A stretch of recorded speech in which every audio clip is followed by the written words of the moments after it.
தமிழ்நாடு முழுவதும் பல்வேறு மாவட்டங்களில் மும்மொழி கொள்கைக்கு ஆதரவு தெரிவித்து பாஜகவினர் கையெழுத்து இயக்கம் மேற்கொண்டனர். மத்திய அரசு கொண்டு வந்துள்ள மும்மொழி கொள்கைக்கு ஆதரவு தெரிவித்து பாஜக சார்பில் தஞ்சையில் கையெழுத்து இயக்கம் துவக்க நிகழ்ச்சி நடைபெற்றது. இதனை தொடங்கி வைத்த பாஜக மாநில பொதுச் செயலாளர் கருப்பு முருகானந்தம், அரசாங்கமே கல்லால் அடிப்பதற்கு ஒரு கூட்டம் தயார் செய்து பாஜக முன்னாள் தலைவர் தமிழிசையை கைது செய்ததாக குற்றம் சாட்டினார். எங்களுடைய முன்னாள் மாநில தலைவர் டாக்டர் தமிழிசை அவர்கள் கையெழுத்து இயக்கத்துக்கு போகும்போது கைது செய்யப்படுறார். என்ன தேச குற்றமா பண்றாங்க? இது நாங்க அவங்க கேட்டிருக்காங்க, நாங்க என்ன தீவிரவாதியா அப்படிங்கிறது பயங்கரவாதியா? மக்கள்கிட்ட போய் நாங்க மத்திய அரசாங்கம் ஒரு சட்டம் கொண்டு வந்திருக்கு. கடந்த காலத்துல காங்கிரஸ் கட்சியில இந்தி கட்டாயம் இருந்துச்சு. இன்னைக்கு மோடிஜி அதை எடுத்திருக்காரு.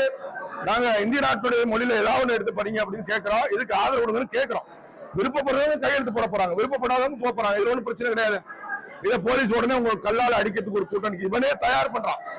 அரசாங்கமே கல்லால் அடிக்கிறதுக்கு கூட்டத்தை தயார் பண்ணி அங்க கல்லோடு நிக்கிற ஆள்னு காமிச்சிட்டு அரெஸ்ட் பண்றான். இது திட்டமிட்ட ஏற்பாடு. தூத்துக்குடியில் மும்மொழி கொள்கைக்கு ஆதரவு தெரிவித்து பாஜகவினர் கையெழுத்து இயக்கம் நடைபெற்றது. சமகல்வி எங்கள் உரிமை என்ற தலைப்பில் நடைபெற்ற கையெழுத்து இயக்கத்தை மாவட்ட பாஜக தலைவர் சித்ராங்கந்தன் தொடங்கி வைத்தார். தொடர்ந்து வணிக நிறுவனங்கள் மற்றும் பொதுமக்களிடம் கையெழுத்து பெற்றார்.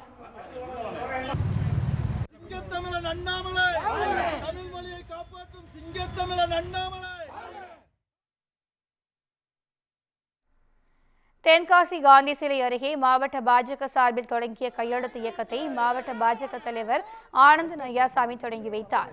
இதில் திரளான பொதுமக்களும் வியாபாரிகளும் மும்மொழி கொள்கைக்கு ஆதரவாக கையெழுத்திட்டனர்.